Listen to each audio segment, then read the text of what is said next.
আমরা আয়াসি রে তাইলে কি বেজালটা লাগাইছি আহারে আর কইবি না আইতাম এমন নি কথা এই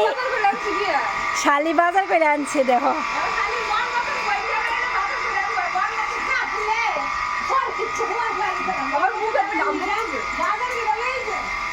শালি গিয়ে বাজার করে আনছে দেখো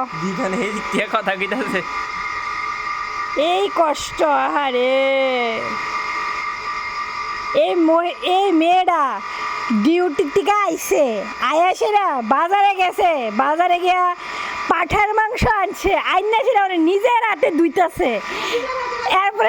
এরপরে নিজের হাতে রান্না করবো এরপরে নিজের হাতে রান্না করবো কইরা নিজের হাতে বোন জামাইরা খাওয়াইবো কি কষ্ট করতেছে গো মেয়েরা